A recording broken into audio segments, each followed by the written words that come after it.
10, 9, 8, 7, 6, 5, 4, 3, 2, 1. This is Teachers Talk Radio, and you are listening live. Good evening and welcome. It's Sunday on 16th of April at 8 p.m. You're joining me, Wendy Frost, with The Late Show. We're going to talk about why do we need drama in schools and the place of drama in schools. And we're going to be inviting Sarah Ellis this evening, who's also going to talk to us about her experiences in schools.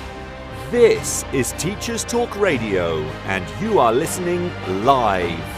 Tune in live at ttradio.org, or to join in the conversation, download the Podbean app and search Teachers Talk Radio. Follow the hashtag TTRadio. Tune in, talk it out with Teachers Talk Radio. Hello, welcome. It's Sunday evening. I know for lots of teachers, Sunday evening is a strange one. So I'm here to talk to you and to keep you entertained, I hope, with Sarah this evening, who's going to talk to us about drama in schools. Just a little bit before we start. So who am I? My name's Wendy Frost, and I have been teaching drama in and out of schools actually for about 18 years, and then left that to train teachers at university in ITE. So I'm still in and out of schools a lot. I still work a lot with drama teachers, and actually I've got a really good overall view of what's going on a wide range of schools across many subjects, as well as my main subject, which is drama and performing arts. Before we jump into our discussion this evening with Sarah, what I want to do a tiny bit really is talk to you about the background to drama in schools. Give you a little bit of a whistle-stop tour of what that's like, what that's been like, what that is now. And I'm going to start by going back a little bit with the Education Reform Act, which happened in 1988. So lots of teachers out there will know what I'm talking about, but I'm going to be a little bit more specific about drama within that. And the Reform Act in 1988 meant that there were massive and significant changes for the organisation of education overall and the curriculum. Until this point, up to 1988, what was taught in schools was actually decided by the schools themselves. The local education authorities, various secondary schools would make their decisions based on external examination requirements. So it was quite autonomous, kind of, I suppose. And then we had the abolition of the Inner London Education Authority, which happened in April 1990. And the ILEA had one of the biggest and most comprehensive arts education programs in the country. And this was closed down in April 1990. And then we had the first national curriculum introduced as part of the Education Reform Act by Kenneth Baker.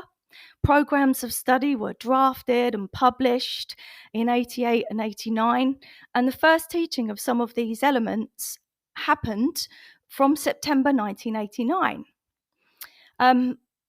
Drama then didn't feature, so here's the beginning. I'm going to take us forwards a bit more. And the national curriculum is a range of subjects which children learn, and they're supposed to learn the same things, and it covers what subjects are taught and the standards children should reach in each of those subjects. And then in 1992, Ofsted was established. So actually, we have a lot of changes happening in the late 80s and the early 90s, kind of massive changes to education. And us teachers and educators are actually quite used to those. Lots of changes in education, I think. And so then when we're looking at the national curriculum, the DFE document, which is on the website, you can all have a look at it if you're not aware of it, This is more about non-teachers, I imagine. And there were core subjects, which were English, maths and science. And then we have our foundation subjects. And this is across all 4 key stages, so primary through to GCSE ranges.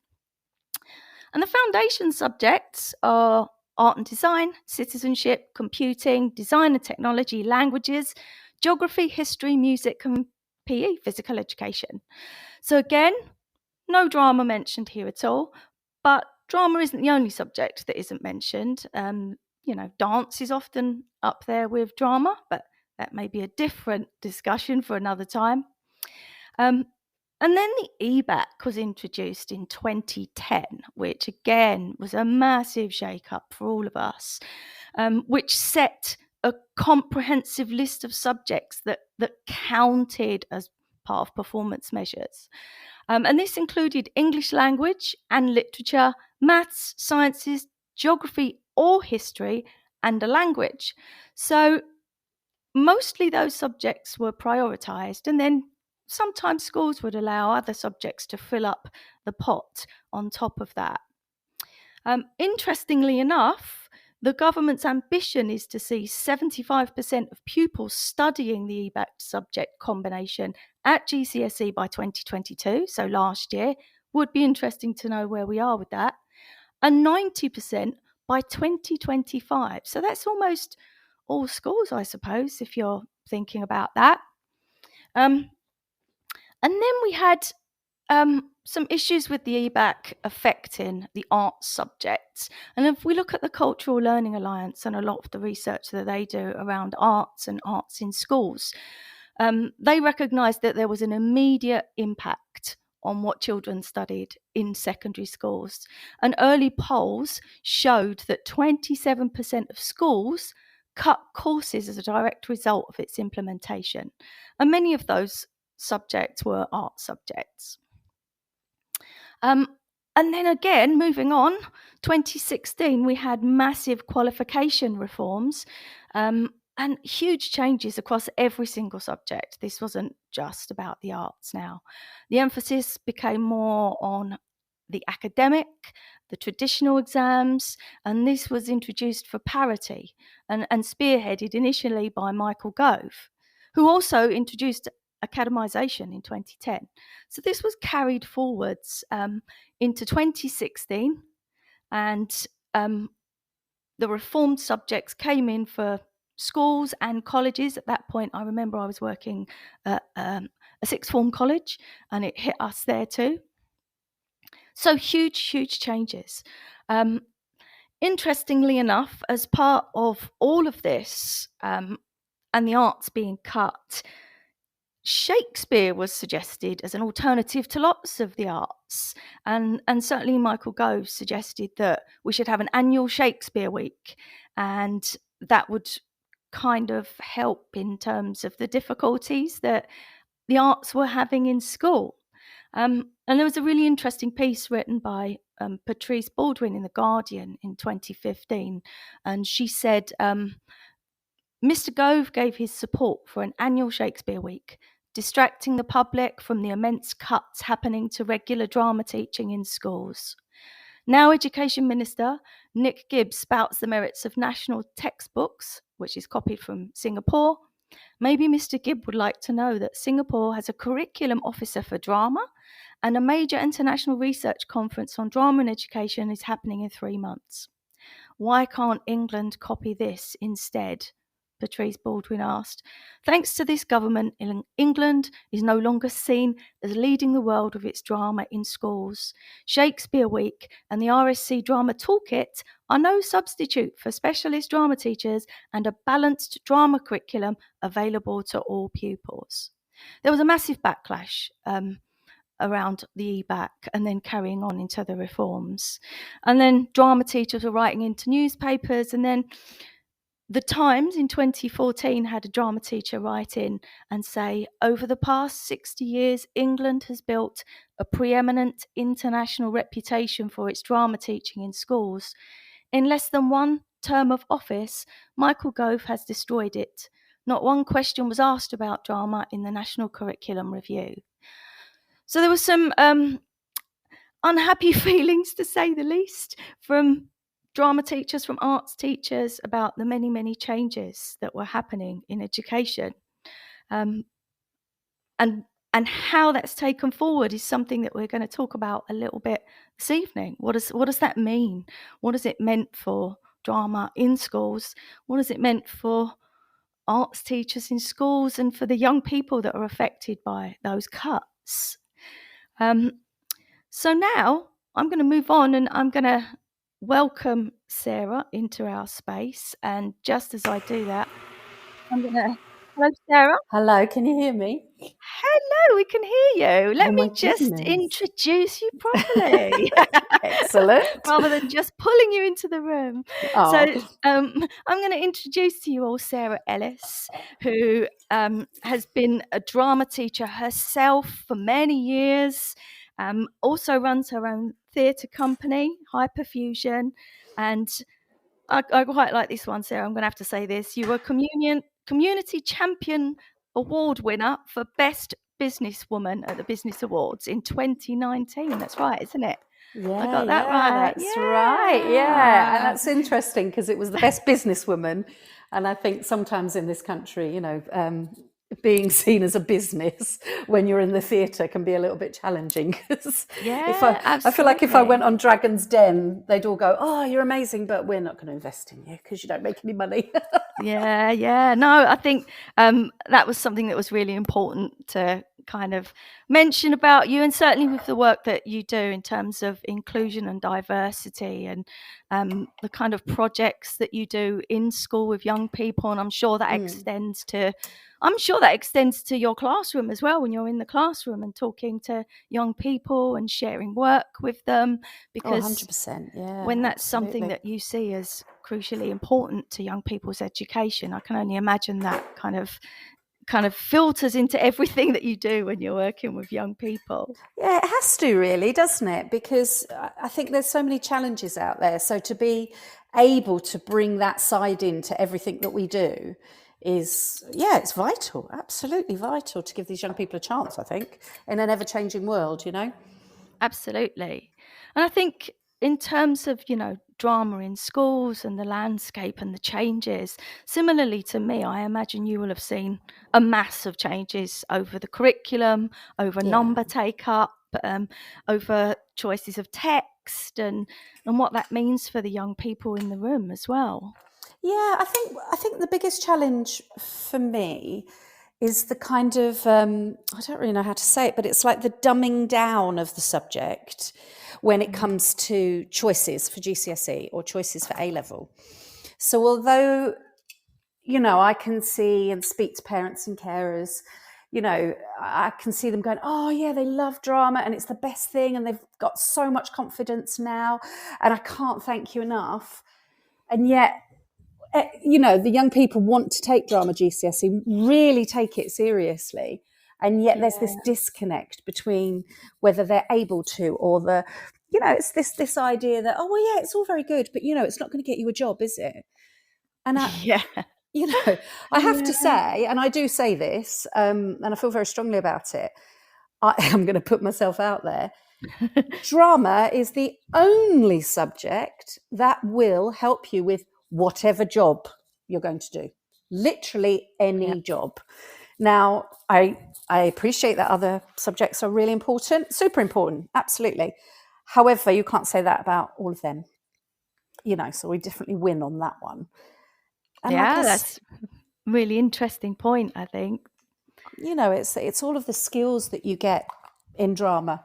You know, the listening skills, the talking, the communication, the negotiation, the team working, you know, how to think outside the box, how to build something, you know, how to put something together when you've got nothing, you know, something from nothing.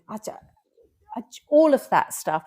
And I think the other thing is about thinking outside the box, which I think is absolutely crucial, is what I love about drama is the way that we work on, oh, well, that didn't work. Okay, let's try this.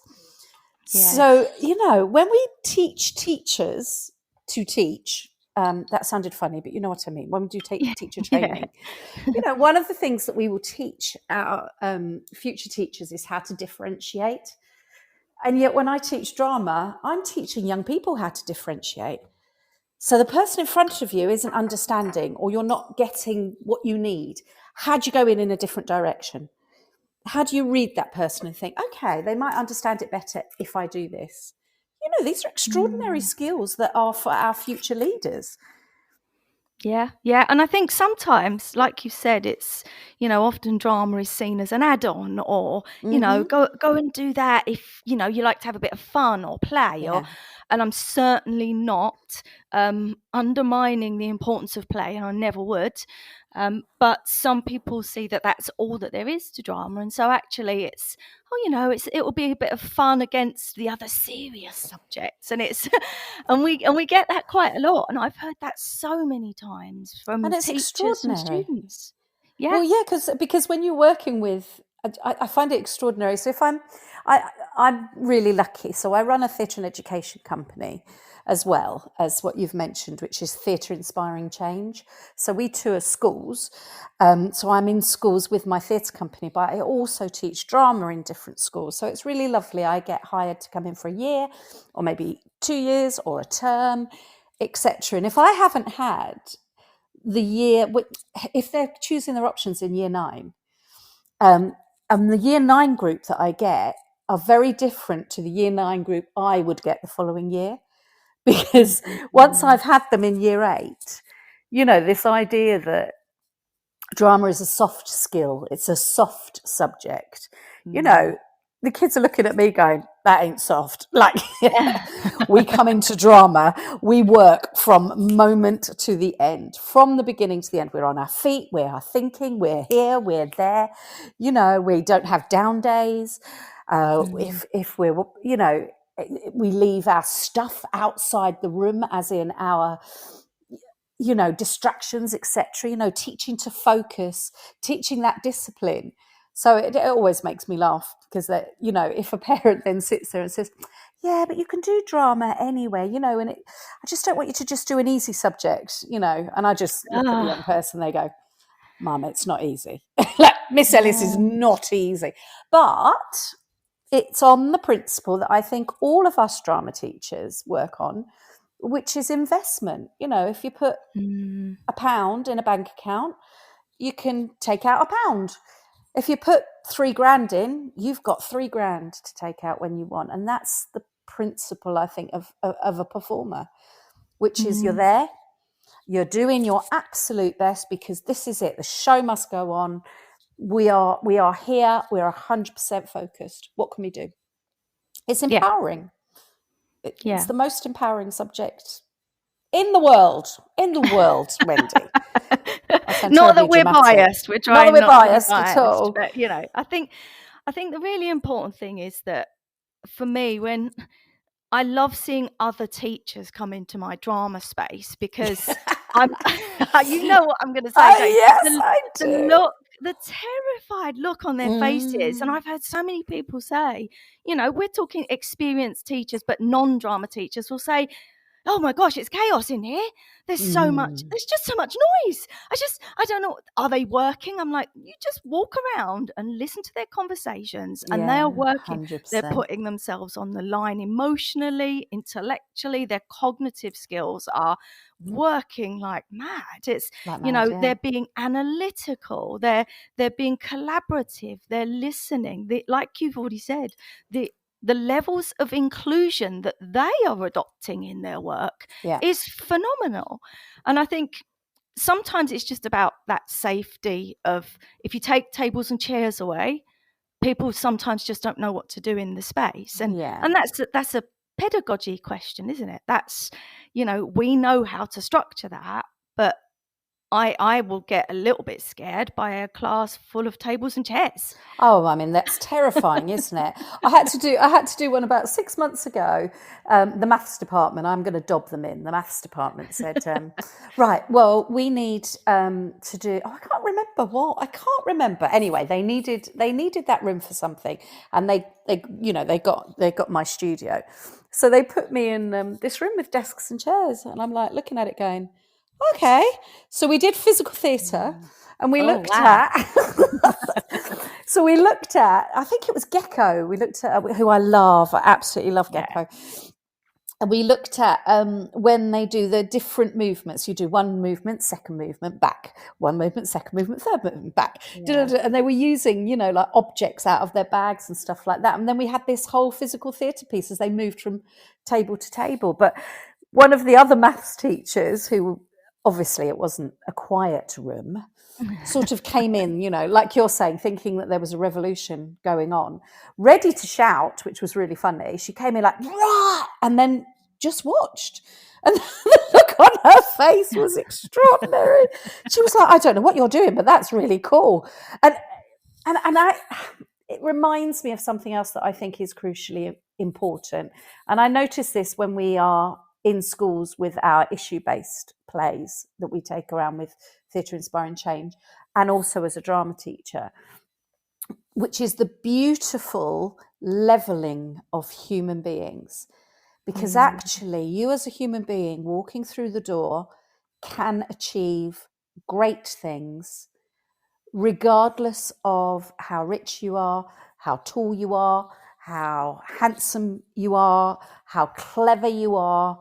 It's the most awesome levelling, I was going to say levelling tool, that's not the right word, but levelling experience. Yeah. Because that potential's there. And when you work hard, that will come out. Now, don't get me wrong, there are obviously people who have got that stage presence, who I worked with a young man once, and we were doing some improvisation. I mean, improvisation, everybody in business should be doing improvisation. Yeah. But this young man came in to do some improvisation, and he found a broom from somewhere, and he just started sweeping the floor. It was the funniest thing I've ever seen. Literally, people crying. Now, I can't explain why, because I'm talking to you on the radio, but that's that talent where he is just in the moment and is hilarious. But everybody in drama can achieve if they put the work in, and that's another reason why it's my absolute passion and drive, in life. And I also think those young people who I've been listening to, this might be a bit random, so bear with me and tell me to shut up if it's not relevant, but I've been listening to Brené Brown, because we are writing a new play on sexism and misogyny as part of the government's Safer Streets work that's going on. And so I'm listening to Brené Brown because she does lots of stuff about shame. And I'm finding it really, really interesting, because I think the root of a lot of prejudice and discrimination is based around shame, being ashamed of who you are. And actually, if everybody had to do good drama with a good drama teacher from year dot, I think we could have started picking out some of that stuff way before. Because if you can start to understand yourself a bit better, this is the stuff that we can deal with while these are young people, so that we're not creating those adults whose emotional intelligence is, frankly lacking. The emotional intelligence that drama builds up in a young person is extraordinary. And that's the way forward. Yeah, and I think that's one of the things that certainly for me is really important in terms of drama for young people, is developing that emotional intelligence and that resilience, but also that ability to articulate your emotions. And almost not in a therapy way, because it's not therapy. We're not therapists. That's a whole different style of performance. But that ability to work through and understand why you might be feeling the way you are, or the character might be feeling the way they are, and process that a little bit in terms of analysis and understanding and choice, and I think that's that's about humanity as well, isn't it? That Yeah, idea that 100%. And walking in yeah, someone else's shoes. Like, how yeah, powerful is that when we look at, yeah. the awful things that are happening to human beings? Well, if we all got to walk in each other's shoes, metaphorically, obviously, not literally, um, that creates greater people, doesn't it? It creates people Yeah, who aren't going to immediately say, "Oh, that's who you are. Right, I need to fight you." It's about yeah. being able to look at someone and yeah, like you say, analyze their behavior, think about their choices that they're making, maybe understand, but also to know when to be assertive in a situation, you know. And the And it's therapy. Oh no, go on, Wendy. You go and first. it's also about the dialectics that you can get in a drama space, that ability to ask questions and pose questions from different Yes. perspectives that are not personal, but they Yeah. also are relevant to you as a human being, and to think from different perspectives. And I think that is what I think that's what's lacking actually in education generally at the moment, is that ability to think and critical thinking skills across the whole 100%. curriculum. Yeah, absolutely. Because it's all very well, doing a right and a wrong answer, but and some things are right and wrong, aren't they? 2 + 2 is 4. That's a fact. But being able to look at something and say, well, that might be the right answer for me, but that might not be the right answer for you. Mhm. So where do Yeah. you stand on that? And why would that be different? Because you're a female and I'm a female, or I'm a, and all of that stuff, and being able to sort of take that moment, because it's about characters and people, but it's also about moments, isn't it? Yeah. Which moments of life we can highlight, that we can learn from, that we can grow from. And that's, I was doing some work on, got a scheme of work on Craig and Bentley, the last man who was Yes, hung. so have I. Yeah, and it's such a good scheme of work, I think, because I'm quite provocative with it sometimes, and I start off a big discussion about should there be the death penalty, and I don't get in too deep straight away. I'm like, right, there's this story. Should there be the death penalty? And quite often there's a yes, there should. Okay, what does that mean? Well, it means this. Yeah, but if you've done this and you've done this, and everybody gets quite sort of passionate about it. And then we go through and look at Bentley's life and look at who he was and the struggles that he had, and and Craig's life and the struggles that he had, and it's a whole fat picture, isn't it? It's not just you did wrong, this is what happens. And then it's about that complexity, isn't it? Certainly that I call it a narrative, but it's a real historical event. But the narrative that we might use in drama, it's the complexity of humanity, that it isn't always black and white, and actually, getting them to think about media, for example, or news and social media, and getting them to think about how complex those images and those narratives are that they encounter that way, and to ask the big questions about them. Yeah, and why somebody would have written something in one way, and what bias looks like, and so that when you come back, when you turn it round, and with the scheme of work, we do a big court scene, and then you've kind of got half of them who are fighting, for this young man who we know historically then lost his life, was whatever language you want to put on it, but I believe was murdered. And then you've got the other half going, yes, but if they did this to your baby brother, do you know what I mean? And it's that's so important, because they're fighting each other in a strong, structured, passionate, listening, debating. Oh, it's just beautiful. And you just watch these. What can I say? I've done the scheme of work in mixed schools, but I've also done it in a boys' school. And these boys who are furious at each other when they'd kind of walked through the door quite nonchalantly, a bit sort of nonchalant, sort of like, oh yeah. And the next minute they're like, you can't say that because, and it's the most beautiful job in the world, because you can Mm. stand back and just go, aha, there it is. Yeah. There it is. There it is. And look at you. Look at passion. Oh, Wendy, where would we be without passion?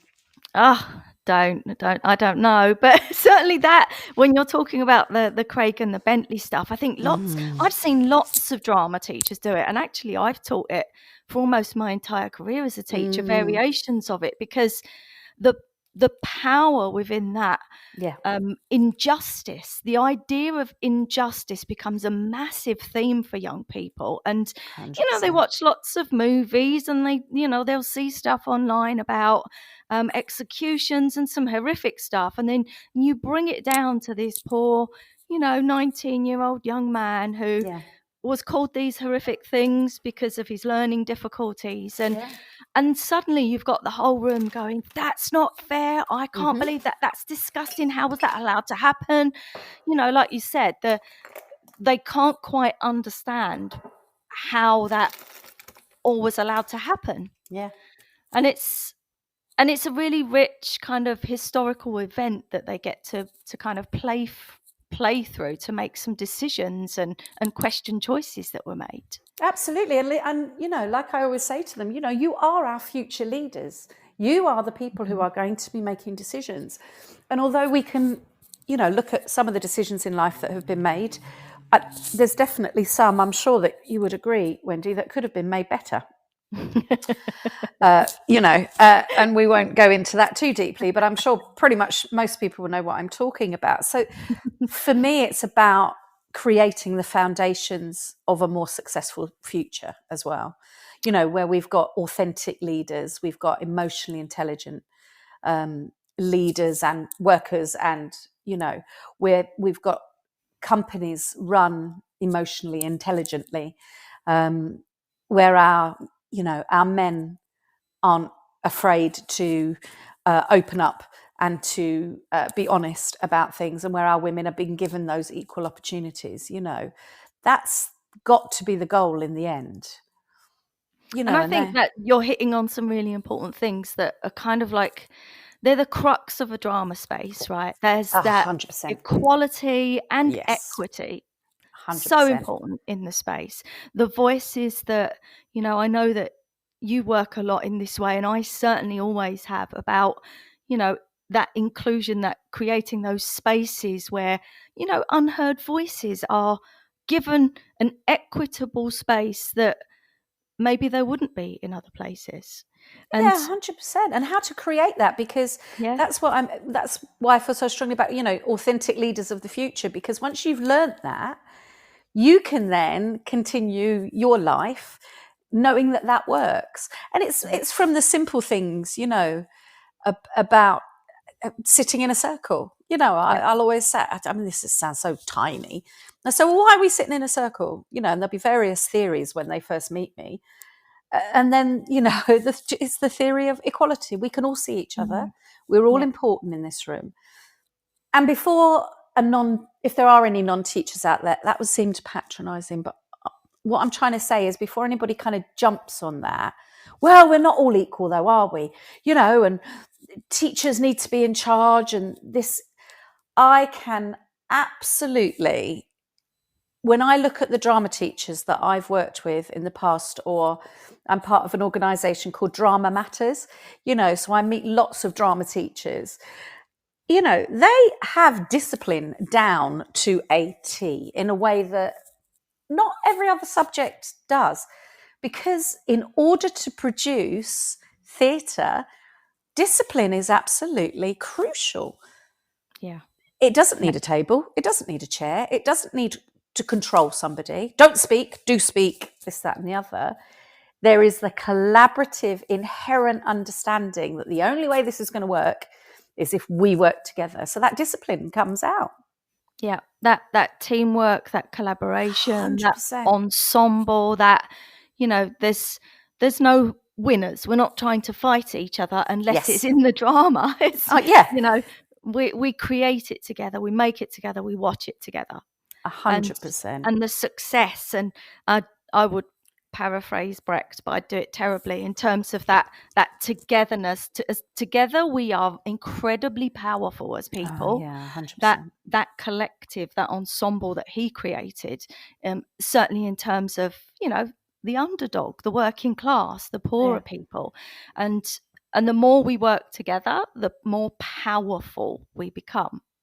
That's right, and that becomes even more important in a society where, the underdog is being kept as the underdog, and that works.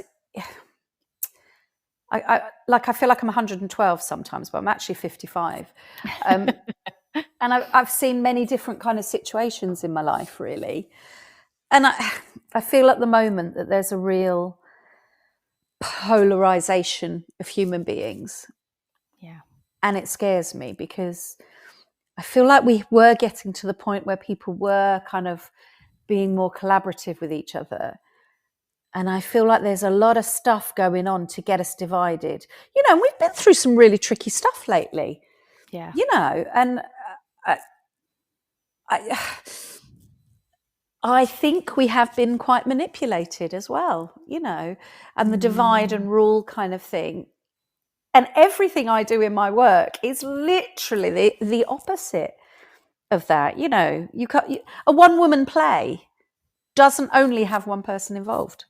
You might only see one person on the stage, but that woman the woman doesn't just turn up on the stage, open the door and sit there.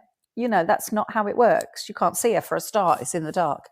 You won't be able to hear her if there's no microphones. There's an audience. There's a box office. There's a la la la la la. It's beautiful. It's absolutely beautiful. Yeah. I think let's just take a pause for a moment, and when we come back, I want us to think about the changes that we're seeing in schools in terms of young people and drama and what's happening currently in schools. So we'll take a pause to just think about that. This show is brought to you in partnership with John Catt Educational, a leading publisher of books, directories, educational guides and magazines specifically aimed at forward-thinking schools in the UK and beyond. Have you checked out their latest releases? Don't miss out! Visit johncattbookshop.com to explore their full range of titles and advance your own professional development today. Happy reading! This is Teachers Talk Radio, and this is Teachers Talk Radio News.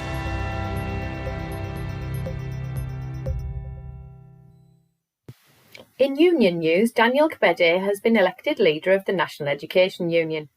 The union is the largest teachers' union and has been at the forefront of industrial action over teachers' pay in recent months.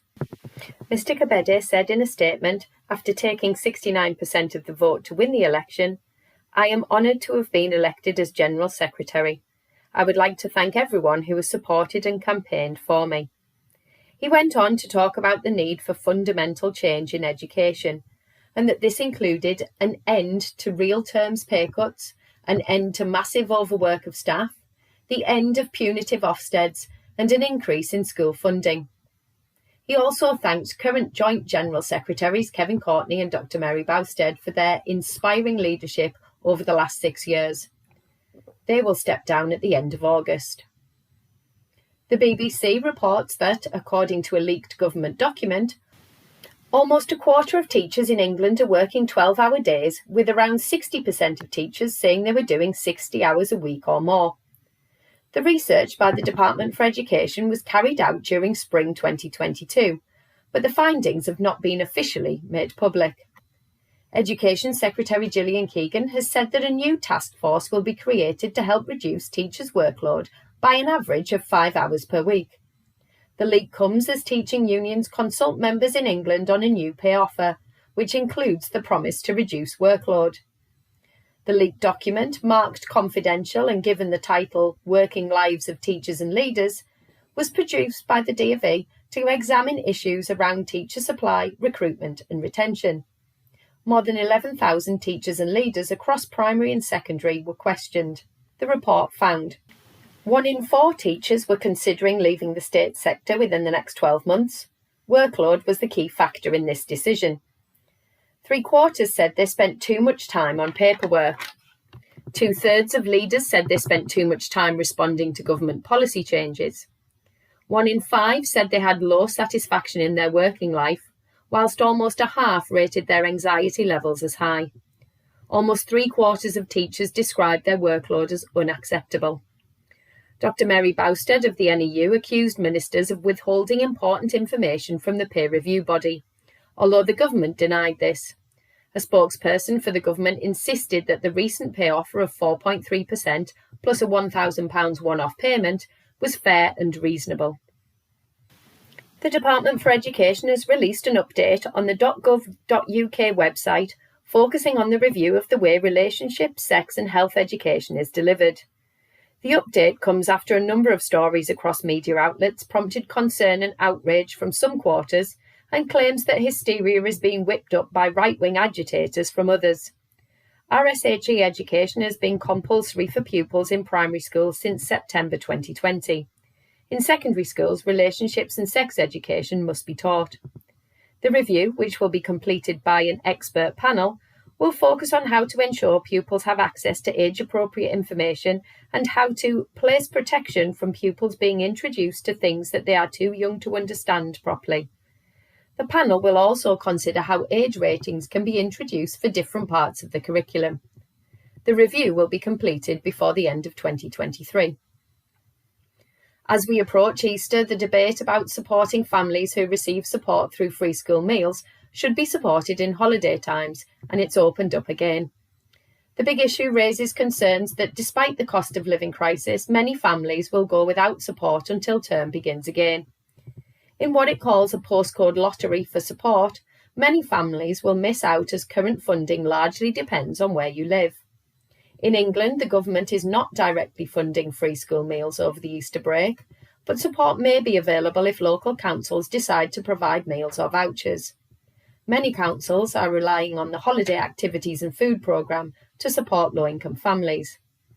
In Scotland, some councils are offering free school meals payments to low-income families, but universal free school meals for children in primary 1 to 5 will not be available. There is some support available, but it varies by council, as does the amount of support being offered. The Welsh Government has made free meals available throughout the holiday period.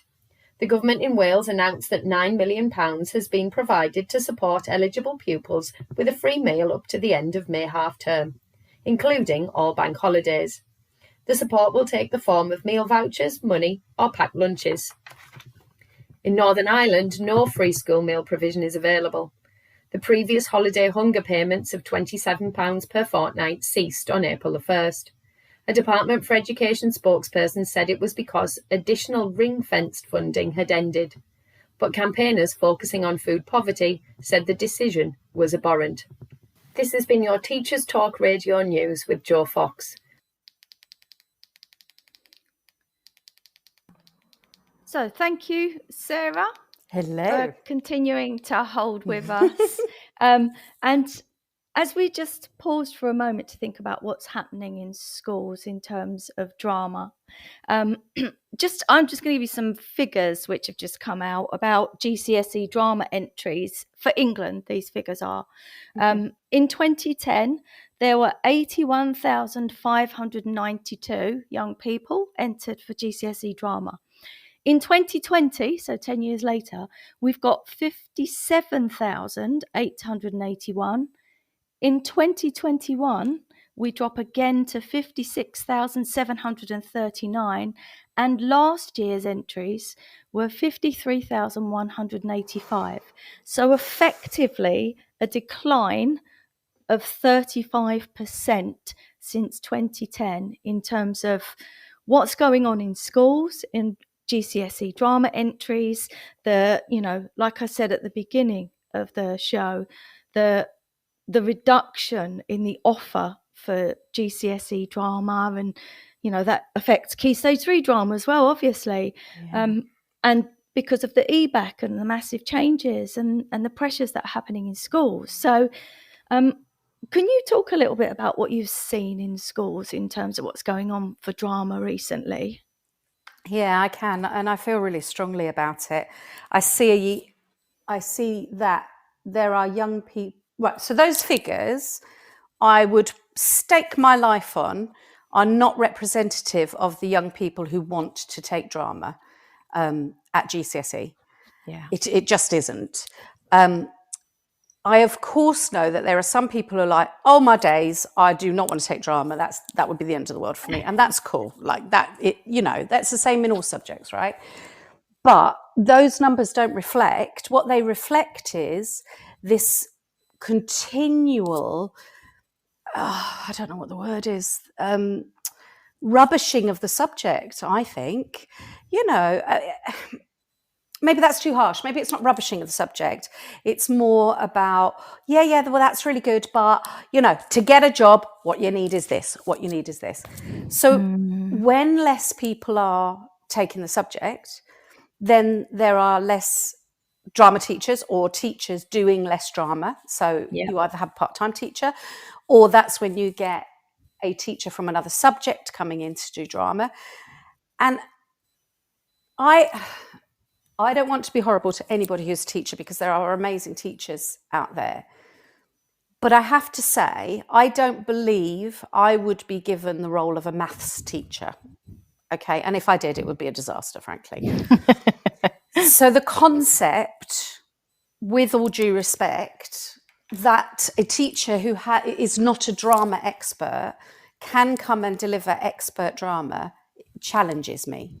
Yeah. Now, don't get me wrong. There are probably some fabulous, maybe English teachers out there who have done drama. Do you know what I mean? I'm not saying literally look at someone's CV, but I think there needs to be a much clearer understanding of what a drama teacher does, what the role is, what it means, and what it means to those young people, and how they access the rest of the curriculum through drama. So let's be really clear, the cross-curricular aspect of drama is huge, absolutely huge. We're feeding into history, we're feeding into geography, we're feeding into science, we're feeding into so much other stuff. I don't think that is understood enough. I really don't.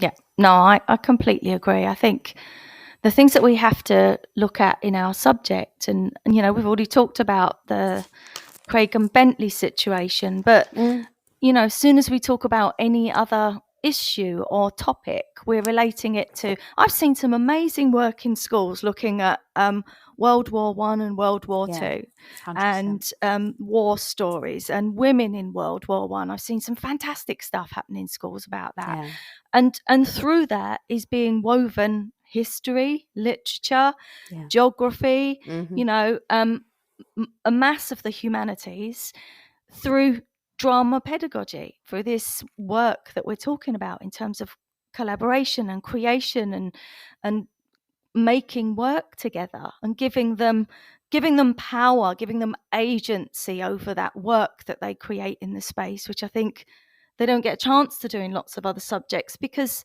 to be fair, the pressure on the curriculum is 100%. So intense. Teachers don't have that time.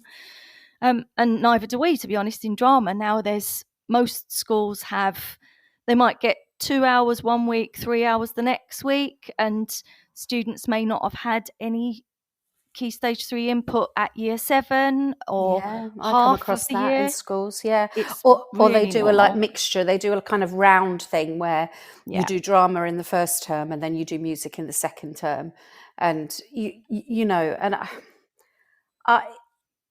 I think it is absolutely awful. I don't understand. I do understand, because schools are running with, you mentioned Mr. Gove earlier. Schools, heads of schools are running with what Ofsted says they have to do, what the curriculum says they have to do, what the government says they have to do. So I understand the pain. I really, really do. Yeah. But I challenge those heads to go into good drama lessons and see. I was working at a school in South London, and it was a very challenging school. There were lots of challenges there, and the young people were going into some very challenging situations. you know, and there was this kind of sense of, well, I'm not doing anything because I need to keep my image up, you know. Yeah. And that, you know, that was real. That was absolutely real. And me coming in and saying, like, take your shoes off, nearly caused a revolution. I mean, not a revolution, nearly caused, I mean, it was, yeah. But you know what I witnessed, because I'm fairly sort of stubborn, I guess. I carried on, and honestly, they were all looking at me like they wanted to kill me, but I carried on, you know, resilience. What do we do? You know, theatre is nothing without resilience. Drama is nothing without resilience. You know, if there's one thing that we are, and it isn't just one thing, but, you know, resilience, which was a word that everybody in school was having to work on. We've been doing that for years.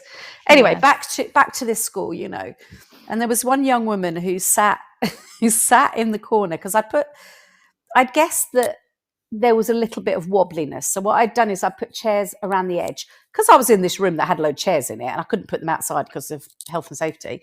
So I put them around the edge, and she sat in the corner, you know, in her chair around the edge, and she said, she can't make all of us take our shoes off. If all of us refuse, what's she going to do? I kind of went, okay, I see you. Anyway, fast forward, you know, it wasn't easy. Fast forward, the shoes came off, and I know if you're a non-drama person, that doesn't necessarily make sense, but it's a great leveler again. Yeah. All of our shoes are off, but also we're going to be rolling around the floor, sitting down, standing up. People don't get hurt. You know, you don't end up sitting in dog poo. I mean, there is a sort of that practicality, but also being able to take on a different character and feel the floor and all that organic stuff, and being able to bring in physical theatre without, you know, feeling like they can't move properly. Anyway, fast forward about a term later, and this young woman comes up to me and she goes, "You're all right." And I went, "Oh, yeah, thanks." She went, "This school play you're putting on?" I went, "Yeah." She went, "Well, I might come along to rehearsals. I'm not going to do anything, but I'm going to come along to rehearsals." I went, all right, darling, that's fine. Yeah, you just come along."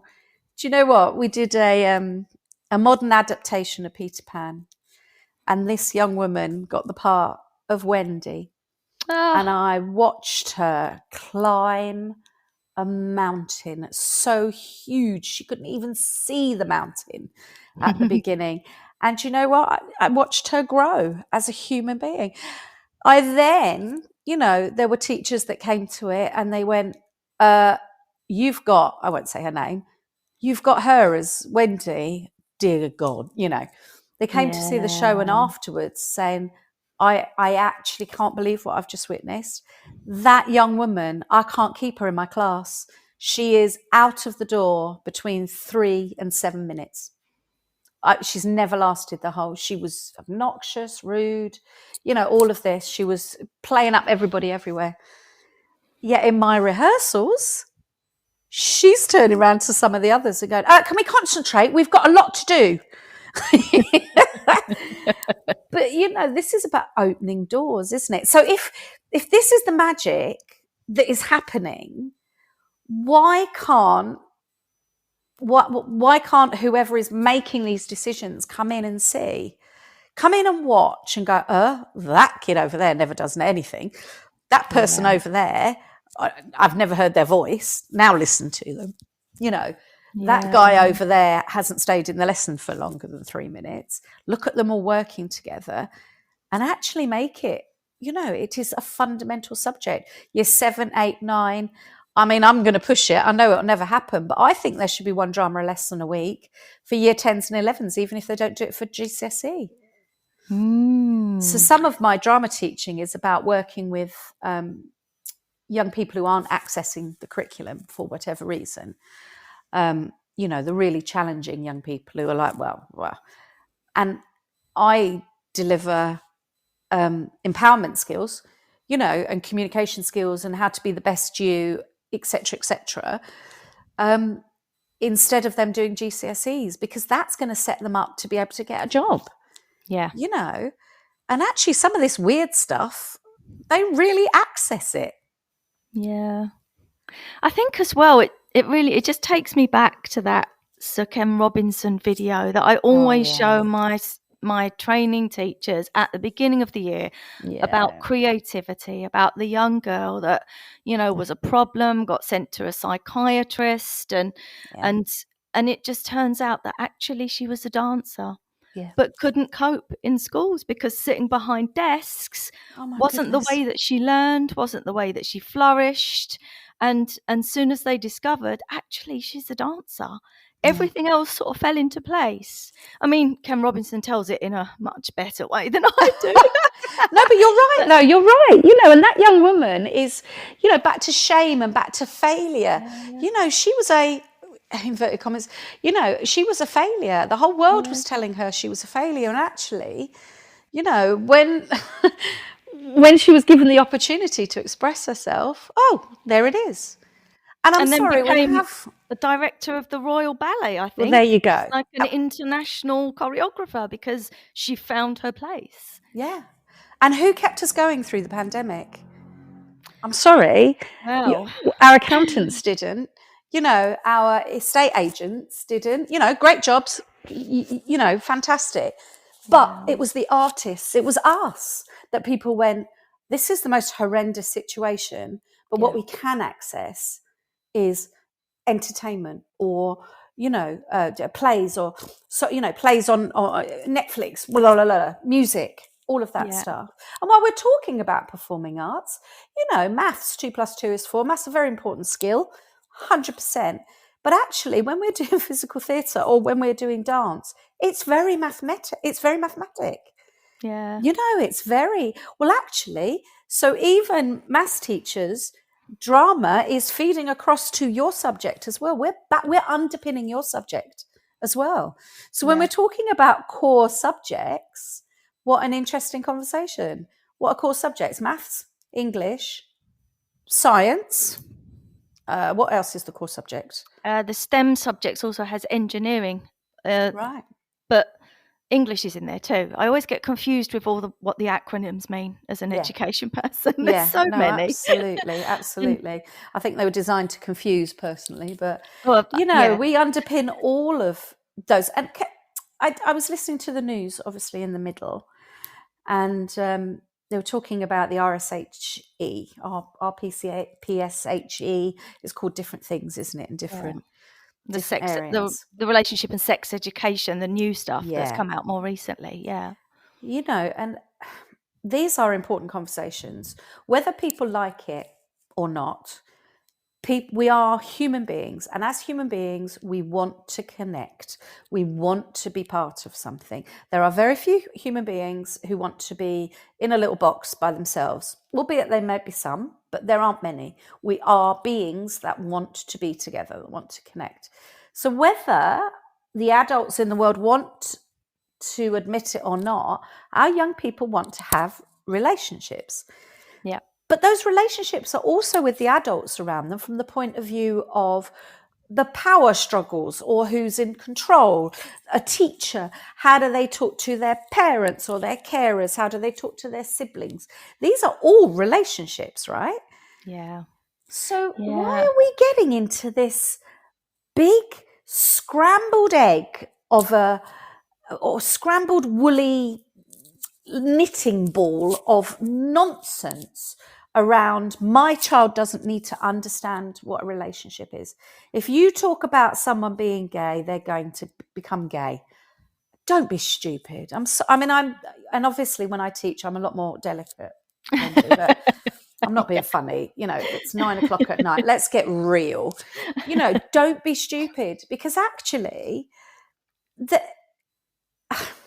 I think, as in the report said, I think there's a lot of whipping up of nonsense in order for us to continue to show a kitten video, a cat giving birth to a kitten, and then talking about straight relationships when they're 16, and having sex to have a baby, and that's it. And we have got to understand that this is detrimental to our young people. So when our young person comes to school who's got 2 mums or 2 dads, well, actually, our responsibility as educational people, what's the word? As educators. Educators, that's it. Goodness me, I lost that one. Our responsibility as educators is to ensure that that young person doesn't feel the shame that I keep bringing up, all of that stuff, that actually their relationship is just as valid as somebody else's relationship. That's what we should be talking about in year 5 and 6. So yes, we should. And actually, you might fancy somebody one day. And actually, some people fancy men, some people fancy women, some people are non-binary. These are things that we can understand. And they're things that we can discuss as part of drama, things that are being 100%. played out in the drama classroom, 100%. that idea of, and we talk a lot now about intersectionality, that Yes. idea of, you belong to lots of different groups that might be oppressed or unheard groups. And so you might be from a global majority background and gay, that you sit within more than one group. And I've always found in my drama spaces that generally if you have some of those discussions through the work, or you expose them to texts which explore some of those complexities in relationships, what we're doing is we're already teaching a lot of the RSHE curriculum to them. Indirectly, but we are actually exploring relationships that we're seeing in a contemporary society. 100%. And the issues, one of the biggest issues around relationships is consent. Yes. Well, we need to be busting through that stuff in junior school. What is consent? What does it look like? How can we understand from somebody that they're not comfortable with something? Do we have to have them say, I am not comfortable, step away? No, we can read body language. We can look at facial expressions. So, when we're teaching drama, those are all the key things that are up on my wall.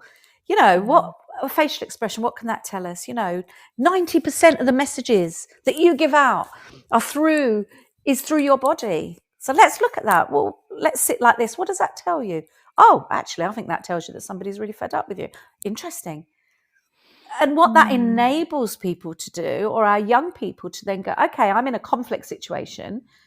Maybe the way I'm standing, or where I'm standing in the vicinity of the other person, or the way I'm sitting might be contributing to that. Hey, guess what? I've got a choice, because I learnt this in drama. Let me be less confrontational. Or I'm in a situation with somebody else being confrontational. I need to level up. Oh, we talked about status in drama. Well, what is status? What does that mean? Can I become a higher status to get myself in this get myself out of this situation?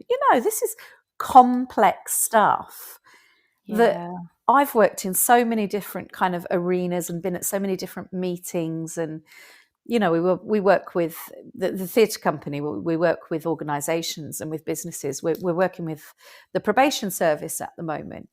And actually, this stuff is so useful there, because they weren't necessarily taught that at school.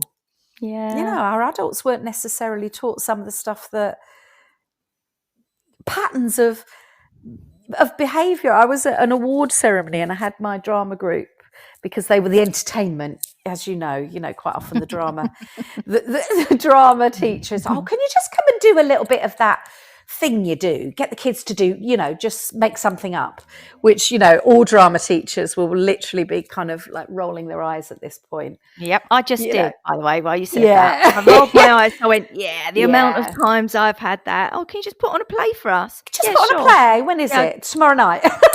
Yeah, sure, easy, right, easy.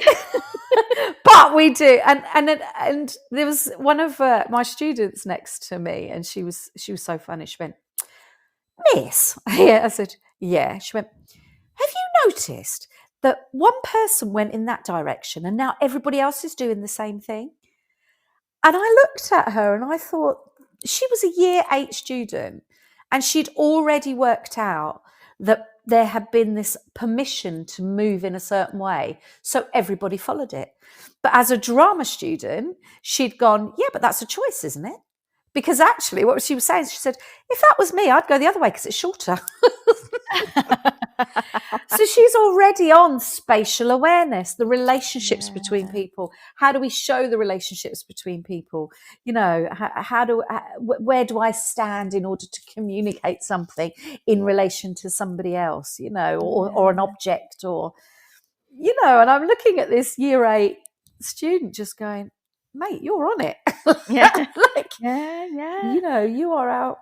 It's You're our that future. spatial awareness that, Oh my days, you know, yeah. thinking about what space means and power in the space. And, you know, and we're talking about transferable skills and why, Yes. you know, everybody should be doing this. If you're thinking about businesses and entrepreneurs and people that have to communicate with others in the real world, like many of us do, those skills that are undermined and called soft skills, and that you've just alluded to, that idea of we understand and can relate to the space that we're in, is huge. We know how to talk to people in different contexts. How do I talk to someone incredibly powerful? If I met someone from the royal family, just to pick something out of the air, how might I talk to them? You know, what are the contexts in terms of speech and tone, and, you know, how do we build appropriate relationships with people? And that's for all of us.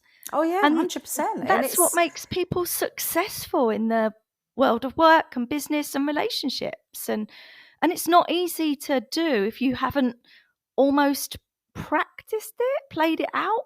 Yeah, 100%, and understood it. And that's the point, isn't it? It's about teaching choice. So for me, with drama teaching or directing young people, or taking my, you know, theatre and education company out on the road and looking at homophobia and racism and sexism, you know, and transphobia, it's the same thing. It's about the gift of choice. Yeah. So what can I do in this situation? I have a choice. And back to consent. Actually, most of the time you have a choice. You might not feel like you've got a choice, but you have. You know, we've got to play out at the moment about domestic abuse. And I will always do, you know, when I'm a drama teacher, I will always look at unhealthy relationships, you know, with maybe year 10 or, you know, year 9 even, and look at getting away from this idea that a red mist or an alien comes over somebody, you know, and suddenly they turn into this violent human being to the person that they're seeing, going out with, married to, whatever. You know, well, actually, that's just a get out. That's not, you know, that person who chooses to be, and let's be clear, that is a choice, because that person didn't normally punch the barmaid or the barman. They probably didn't punch the bus driver or the taxi driver to get home. They didn't punch the neighbour who said, "Oh, have you had a nice night?" They chose to punch the person they were in a relationship with. So by bringing in, through drama, through theatre, this concept of choice, you're looking at a whole generation or generations of people who are going, I have a choice. Yeah. I have a choice as to how I deal with it. I may not like what's happening, or I may not agree with what's happening, but what's my choice in this situation? What is going to get me what I want? But also I understand I want to punch this person in the face. Cool. I get it. You know, let's be honest. As human beings, sometimes we want to punch people in the face, but there's a choice, right? We know the choice. We understand what the repercussions are. So yeah, I could punch them in the face. Repercussions could be they punch me back. They've got a weapon on them. I get arrested. My DBS check suddenly isn't so clear. You know, like yada yada yada. Yeah. That's what we teach. Or I can do 4 other things. Get myself. Yeah. And when we're talking about misogyny and sexism, again, this is about empowering our women and our young women to know their worth and to understand that there has been an unequal deal, and we need to put that right, and we need to be heard, and we need to stop seeing things through the male gaze or through the male experience. But you know what? What is so super important as well is we need to be working with our men and our young men and saying, do you know what? Society has set you up just as much. Yeah. This whole idea that you've got to be in charge, you've got to be in control, that vulnerability is your enemy, that shows weakness. If you're emotional, that shows weakness. That may work for 0.5% of the population who just want to be in the big echelons of power. Well, actually, I don't even know if it works for them. So and I was working with a group of year 9s a couple of weeks ago, just for Easter holidays. And I had my colleague working with me, and he was talking to the boys, I was talking to the girls. We were very gender specific about it. And the reason being that we know sometimes the boys don't give the real reactions, and the girls don't give the real reactions when there's somebody of a different gender, an adult of a different gender there. So we were talking to the girls, and then we came back together to talk all together. And my colleague John said, "Oh, how'd you get on?" And, everyone was listening. I said, "It was good. We've just been talking about feminism." And I said to the boys, I said, "Can anyone tell me what feminism is?" And this boy said, "Feminism is when you believe in equal opportunities for men and women." I was like, awesome, like beautifully put. Yeah. And I said, "Brilliant." I said, "So you're a feminist, are you?" And he went, "Absolutely not." And the whole 15 boys stood up, clapped their hands, and whooped and cheered. Woo, woo, woo, yeah, well said, well said.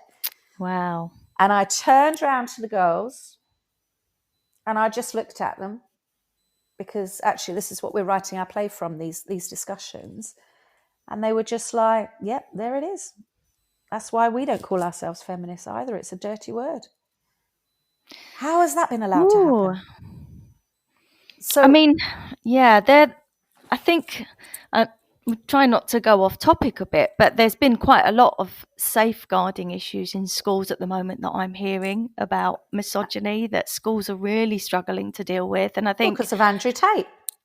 Yeah, say I his was name. just about to say that, and you got there before me. Yeah, I mean, know where it's come from, right? In terms Yeah. of the media, and I think a place to play out some of these questions, and it's a challenging place. It's a challenging place for the people in the room. I found it challenging as a teacher, and certainly as a female teacher.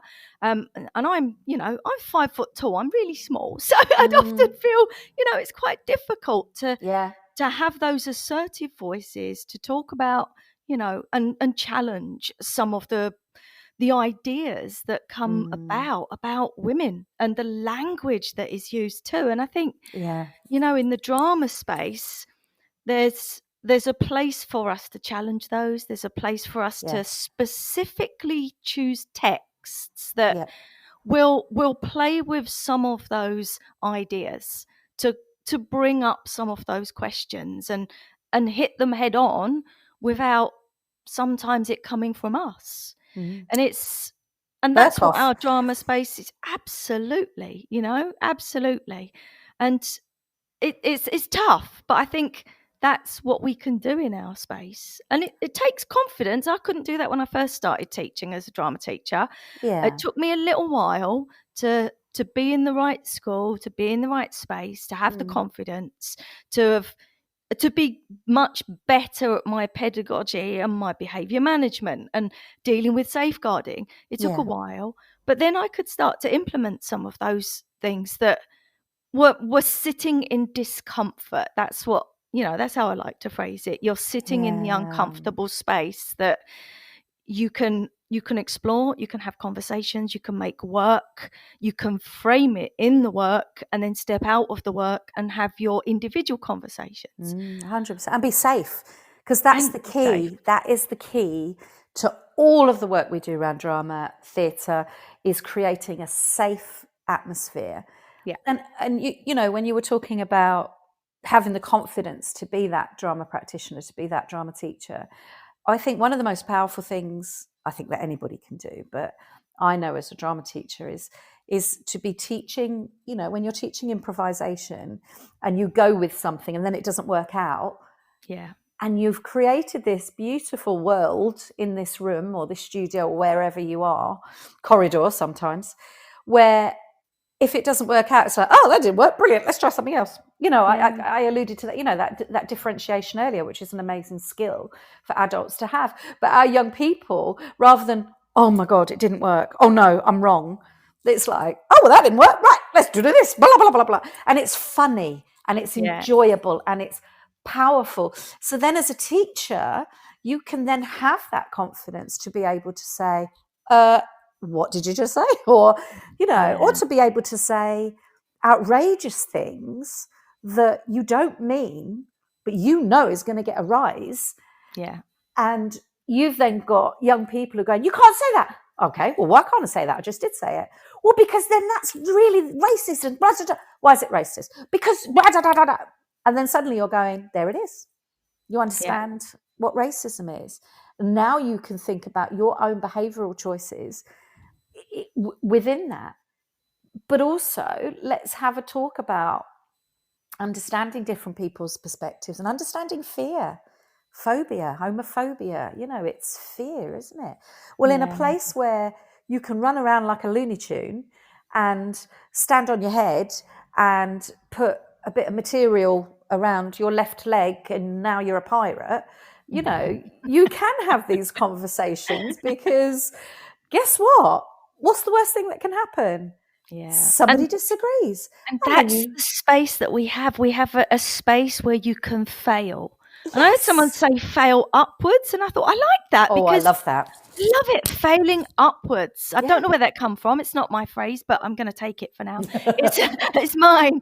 It's mine. It's that whole idea that we've got a drama space where, there's not always that right and wrong. There's some things that are right and some things that are wrong, but for the most part, there's a massive space in between where there's exploration and discovery, and actually. To get something wrong, it might be more about a technique that they haven't used, as effectively as they could, for example, or a line that needs rephrasing, or some spaces and proxemics. And it could be that, but it's that ability to fail and what we learn from failure, and that space where you go, you can fail in here and it's all right. And it's beautiful. And actually, sometimes when you do fail, the most extraordinary thing comes out of it. When we look at physical theatre and we're doing all of this stuff, and then you do something, and then you go, oh my God, that was beautiful. Yeah. Well, I don't know why I did it. It doesn't matter. It wasn't what I meant to do, but I like it. I like it. And why do you like it? And what does that? Yeah, I mean, I worry. I really, really worry that we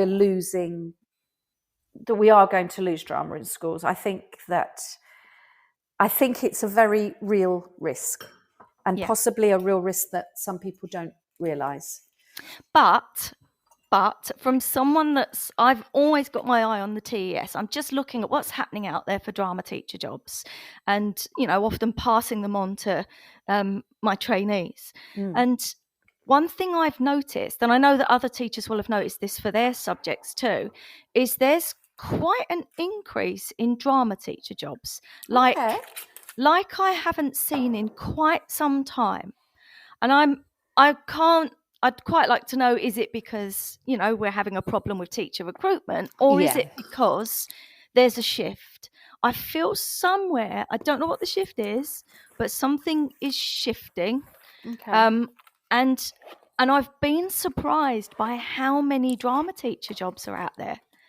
So that's good to hear. I don't know. I was pleased to see it, but I don't know what it means. But if it goes in the right direction, I think that's positive. Yeah, 100%.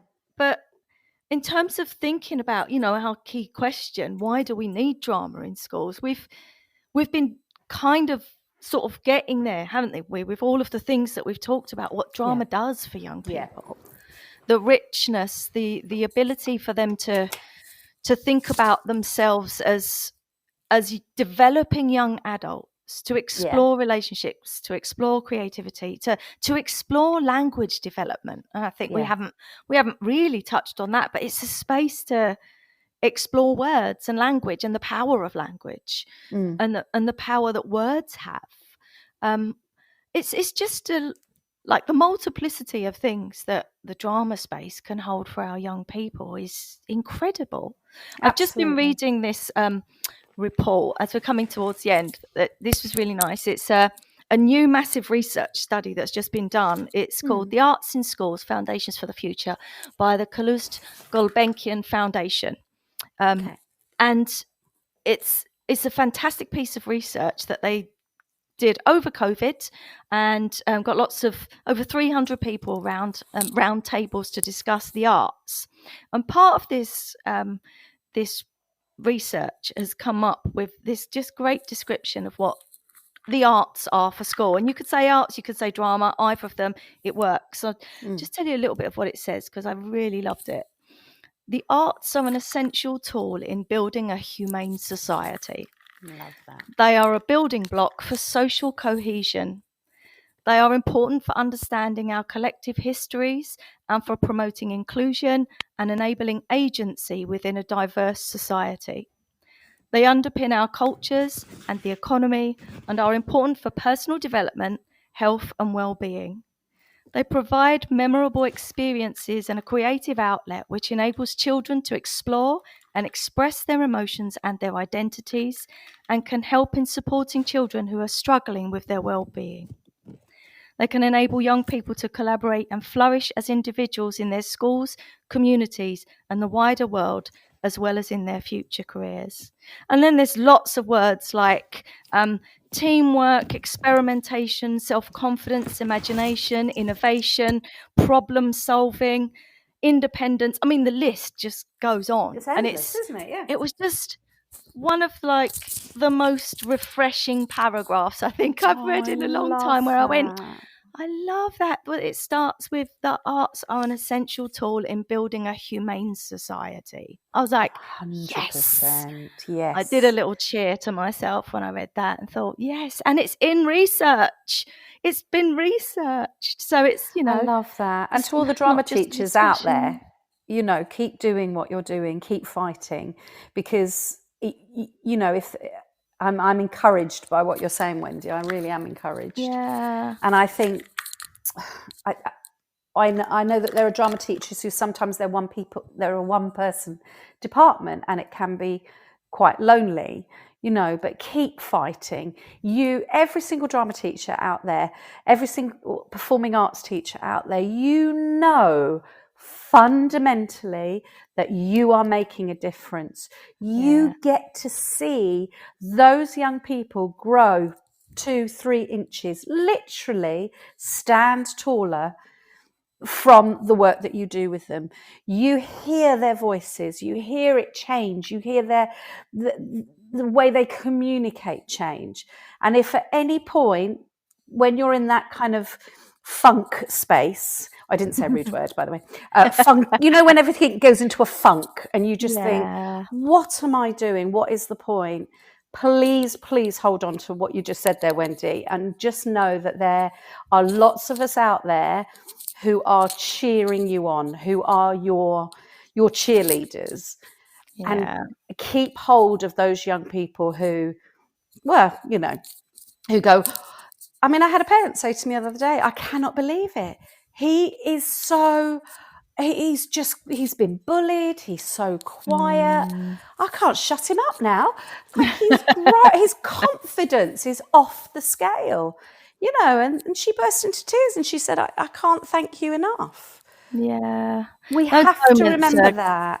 Are you so know. special, aren't they? And I think if I think back to my own schooling, which was a little while ago when I did drama, 10 years ago, darling. 10 years like ago. Yesterday. But my drama teacher was a formative person in my growing up, because I come from a working class, really difficult background, and I couldn't get the maths and I couldn't get a bunch of the other subjects. And I was always found in the drama studio with the drama teacher playing out something somewhere. And I remember, if it wasn't for him helping me and saying to me, get back in your maths room. And I'd be like, oh, do I have? Get back in. And he would like almost escort me by the scruff of the neck, take me back to maths. And I'd be like, And if it wasn't for him, like reinforcing all of those things for me and building my love of that space and working with people like that, I know that I wouldn't be sitting here talking to you,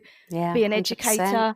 I wouldn't be, at the theatre regularly. I wouldn't be working with young people. It's just, it's not just about your lifelong learning and your love of the arts. It's also about an economy that runs massively on the arts.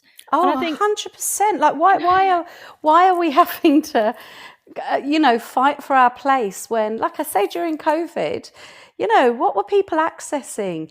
And back to that resilience. There is a rather famous person who is married to somebody, and his wife wasn't very well. And I think it was to do with the Olympics, or one of the big things that happened. And he turned up and he performed. And there was a lot of criticism in the press. He shouldn't have done that. He should have been with his wife. And I remember reading Jason Manford, the comedian, and he did this long paragraph just saying, you don't understand.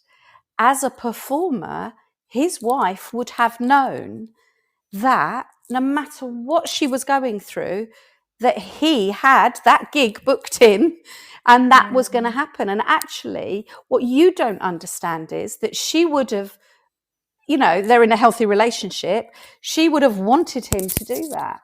Because actually, the discipline around this rather corny phrase of the show must go on, the discipline and the resilience around that, which is, do you know what? It's tough. Do you know what? It might be hard. Maybe you don't want to do this. Maybe you don't want to practice it for another 35 times. Well, tough, because this is how we get better. Here we go. You put £1 in the bank, you get £1 back. Here's your $3,000 going into the bank. Rehearse it again. And I make jokes in my rehearsals. One of them, somebody said, we have a new person in, and I go, oh, are you tired? And the rest of them go, nope, we're not tired.